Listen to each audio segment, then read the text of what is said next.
माँ बाप का प्यार। जो लोग जिद करते हैं खुद से अपनी सफलता के लिए नहीं बल्कि अपने माँ बाप से अपने शौक पूरे करने के लिए, वह कभी सुखी नहीं रह सकते। बात कड़वी है पर यही सच है। ऐसे ही लोगों में से ही एक लड़के ने अपने पिता से कहा, पापा मुझे नया मोबाइल चाहिए। पिता ने कहा, बेटा अभी कुछ वक्त रुक जा, फिर तुझे एक नया मोबाइल दिला दूंगा। बेटे ने कहा, आपके पास मेरे लिए कभी पैसे नहीं होते हैं, मेरे सभी दोस्तों के पास तो बहुत अच्छे अच्छे मोबाइल है, किसी के पास कोई कमी नहीं है, केवल मेरे पास ही हर चीज की कमी होती है। आपको बच्चे पैदा करना बेहद आसान है, लेकिन उन्हें पालना और उनकी जरूरतों को पूरी करना बेहद मुश्किल।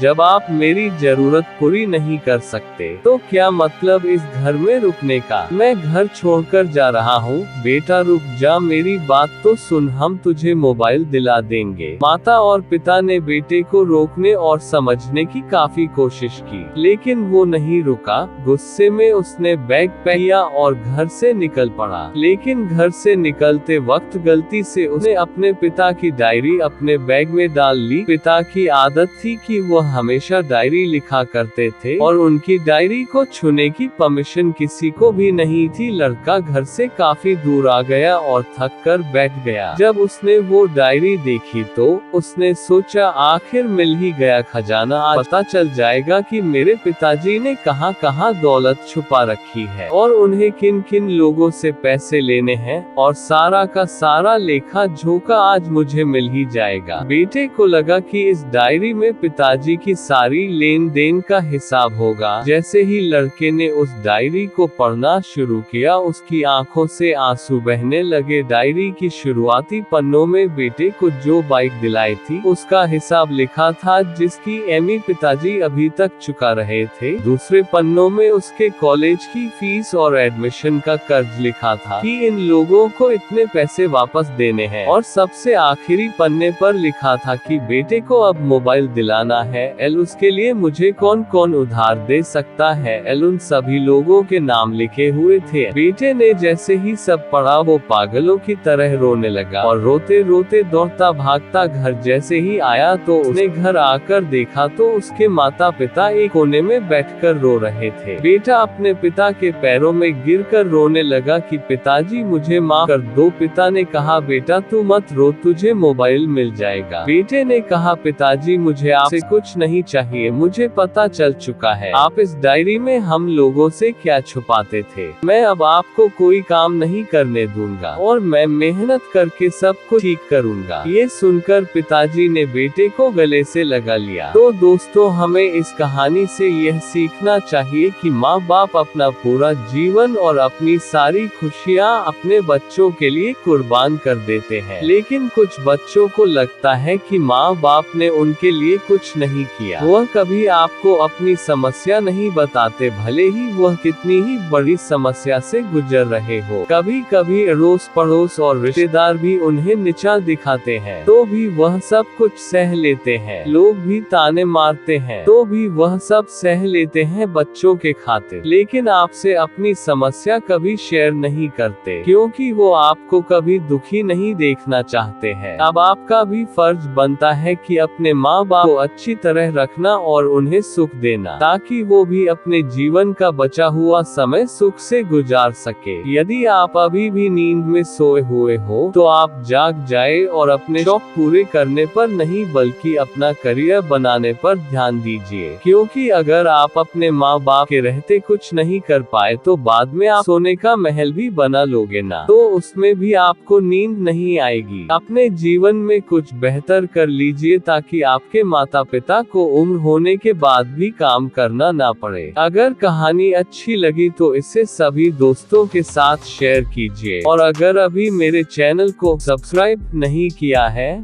तो कर लीजिए, और लाइक नहीं किए हैं तो जरूर कीजिए। धन्यवाद आप सभी का।